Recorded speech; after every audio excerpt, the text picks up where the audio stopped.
los temas que siempre comparto por aquí, uso lo que veo en terapia para abordar en el podcast. Y una de las cosas que es común que yo vea en terapia es el miedo a quedarse solos o ya después al estar solos preguntarse por qué me quedo solo. Y no nada más hablo de una relación de pareja, también hablo de relaciones de amistad o relaciones de trabajo en donde te das cuenta que ya no compartes lo mismo que los que están ahí colaborando contigo. Y en una relación de pareja, personas que tienen muchos años o meses sin pareja y que no desean una pareja, pero que se hacen estas preguntas, ¿no? Y vamos a compartir por aquí las 6 cosas que yo veo más comunes de acuerdo a mis pacientes por las cuales las personas se quedan solas.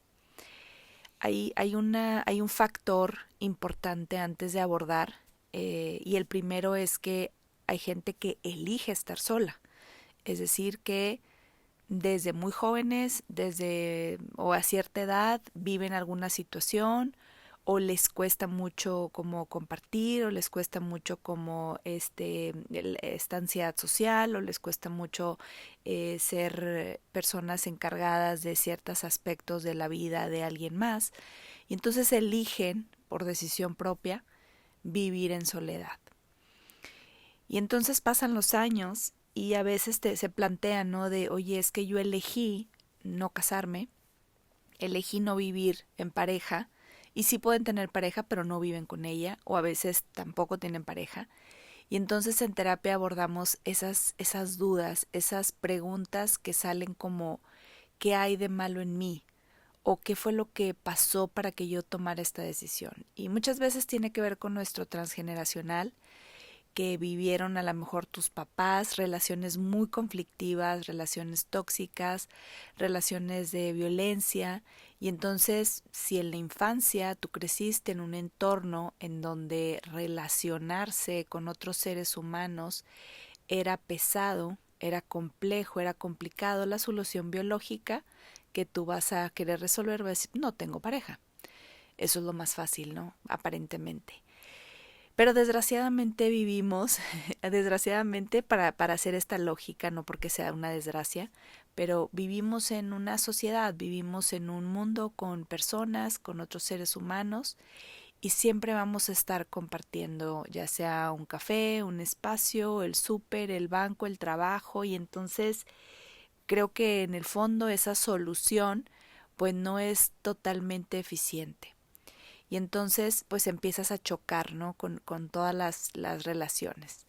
Entonces, si es una elección que tú tomaste y de pronto te planteas esto de por qué lo hice, puedes de primera instancia darte cuenta dónde se instaló esta idea de tu vivir en soledad, de aislarte. Era tanto el estrés, a lo mejor con familias que tienen un integrante con alguna adicción y es pesado, porque si no lo saben, vivir en una familia donde hay alguien con alguna adicción, se generan dinámicas de codependencia y dinámicas estresantes porque están todos a la deriva de lo que la persona adicta vaya a hacer, vaya a pasar, cómo llega, si es un alcohólico, cómo llega, cada que llega, qué pasa. Entonces, son cosas complejas que entonces si un niño o un adolescente las vive, va a buscar una solución y la solución generalmente es estar solos.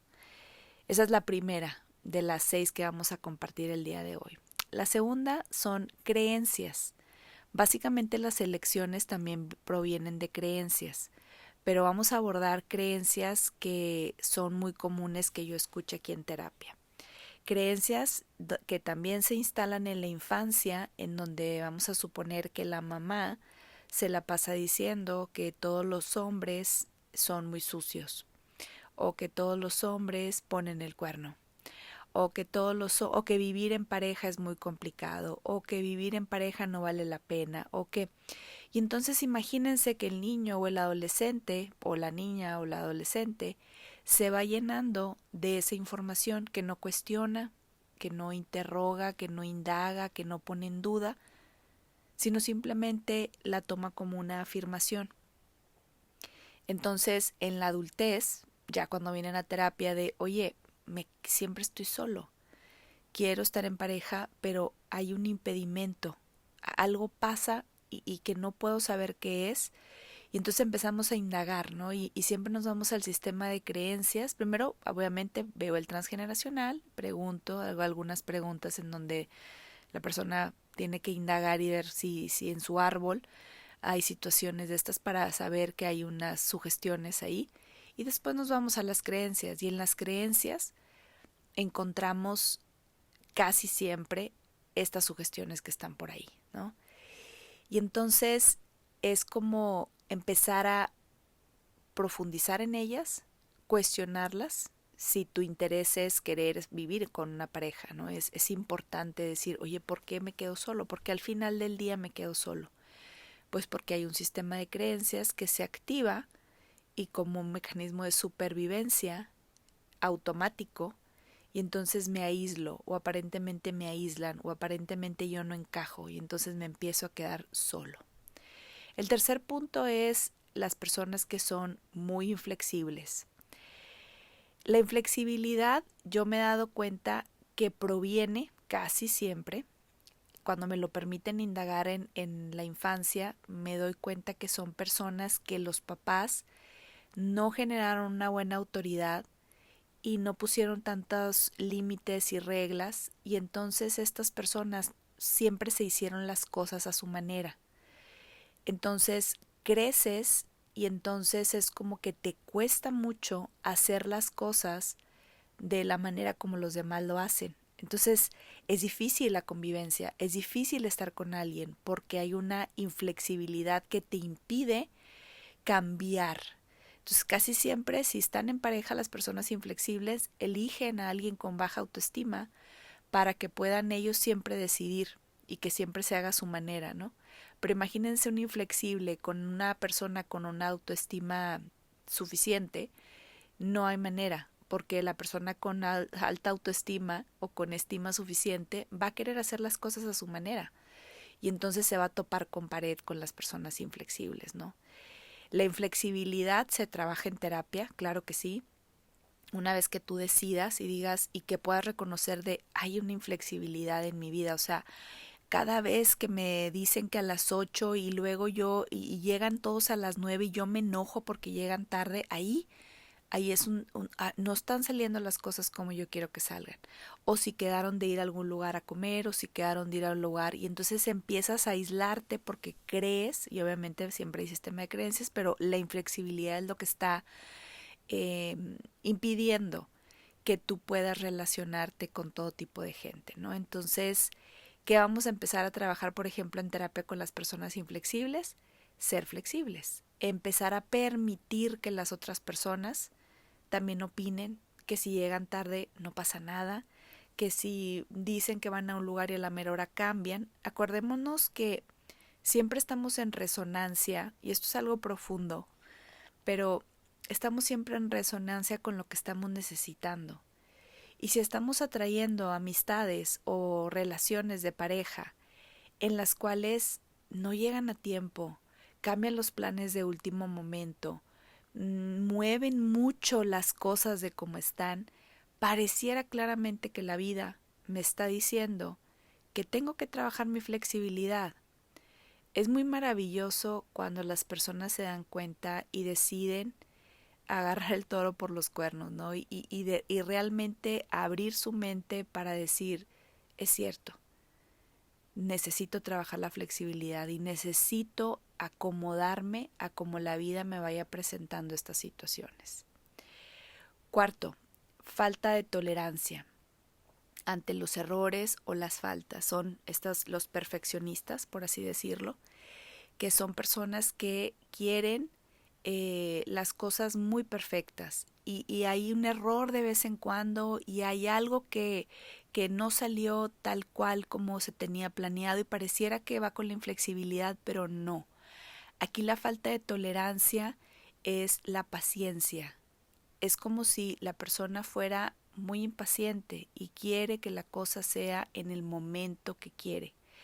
Y entonces hablamos de que no se empiezan a tolerar. Y entonces, ¿qué genera esto? Un estrés en la relación, un estrés en la forma en cómo se hablan. Y entonces, ¿cuál es el mecanismo de supervivencia? Huyo, me voy y entonces me vuelvo a quedar solo. ¿Por qué? Porque no soy tolerante, no soy paciente. Hay errores en las situaciones porque la vida siempre tiene errores, aparentemente, ¿no? Y vuelvo a decir esto de esta manera como error. Yo en el fondo de mi alma y en el fondo de mi corazón entiendo que nunca hay errores, las cosas pasan como tienen que pasar, resonamos con lo que estamos manifestando en nuestra vida. Y entonces, si la persona con la que estamos relacionándonos a cada rato se equivoca y yo me enojo porque se equivoca, ¿qué tengo que trabajar yo? Claramente, siempre es un trabajo personal y como siempre lo digo con la referencia de Byron Katie, el que tiene la queja resuelve la queja. Entonces, Byron Katie, para los que no sepan, es una autora del libro Amar lo que es un libro maravilloso.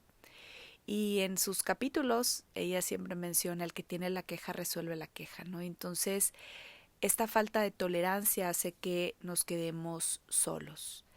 Quinto, no poder conectar con la incomodidad. La incomodidad se trabaja.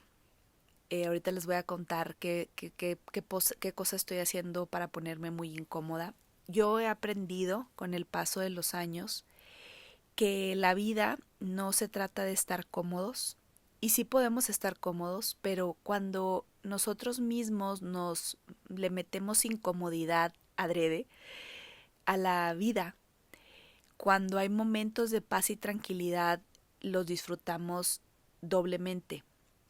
Yo te voy a contar en mi experiencia que estoy haciendo y tengo pocos días de que empecé a ir al hot yoga, a la yoga con 45 grados. Y digo la yoga, me encanta decir la yoga y sé que es el yoga. Y entonces en estos salones de calor hay una incomodidad terrible, porque son 90 minutos, te quieres salir corriendo. Y entonces ya había practicado anteriormente este tipo de asanas y me gusta, pero más allá de los beneficios de flexibilidad en el cuerpo, de desintoxicación, de sudoración, etcétera, es la mente en la que se trabaja. Y hay una frase que me encantó que la dijo la maestra una vez y dijo cuando al final haces savasana y entonces dice quédate ahí acostado, imagínate que tienes 90 minutos, lo que quieres es salir corriendo ya a tomar aire fresco y entonces dice domina tu mente para que de tal forma que cuando no te vayas cuando ya te quieras ir, el momento de irte es cuando no te quieras ir. Y me encantó. Entonces, trabajar la incomodidad, nosotros, o sea, yo por ejemplo me reto a situaciones incómodas en donde hago cosas que no son cómodas, como correr, como a lo mejor comer algo que no me gusta, a lo mejor tomar algo que no me gusta, y esas incomodidades lo único que generan automáticamente es que cuando estás en una zona cómoda la potencializas al máximo y es como si estuvieras en gratitud constante. Salgo de la clase y tomar aire fresco, que para cualquier ser humano que nunca se pone incómodo a 45 grados, hacer 90 minutos ahí en ese cuarto, pues tomas a la ligera cualquier respiración. Pero después de salir de ahí, es como, wow, delicioso. Entonces, bueno, me desvié un poco del tema, pero quise como compartir este ejemplo de imagínate que nunca quieres conectar con la incomodidad, quieres estar siempre en el clima, a vacacionar donde no haya sol, que siempre haya un mall y no quieres que haga frío y no quieres que haga calor y no quieres conectar con esa incomodidad. Y en la incomodidad la mente se transforma. Cuando tú sostienes esa incomodidad te das cuenta que es tan solo un pensamiento y lo dejas pasar. Sexta, no saber generar acuerdos. Sexta y última que tengo anotada por aquí, que son las más comunes de mis expedientes. Generalmente cuando preparo un podcast que quiero hablar acerca de esto, veo los expedientes más frescos que tengo. Y estos son las 6 cosas más comunes. Y hablo de esta última no porque sea la última, sino es la última que me sale como referencia en mis pacientes, en sus expedientes. Los acuerdos son básicos en la vida. Saber negociar, saber ser flexible, ¿no? Y va de la mano de todo lo que hablamos hoy, pero hay algo muy importante en los acuerdos. Yo a veces voy a querer en una relación hacer las cosas de cierta forma y la otra persona va a querer hacerlas de cierta forma, ¿no?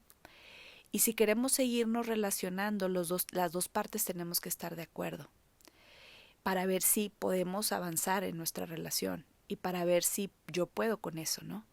Vamos a suponer que sea una relación de pareja en donde alguien sea mayor y alguien sea más joven, y los jóvenes ahorita lo que hacen es muchas videollamadas, o a lo mejor lo que los jóvenes hacen ahora es comunicarse más por memes, y un adulto no, un adulto es con un adulto, o sea, alguien que sea 10 años mayor en una relación va a querer comunicarse de cierta forma, y hay que saber generar acuerdos, decir, ok, a veces hablamos por acá, a veces hablamos por allá, o qué hacemos.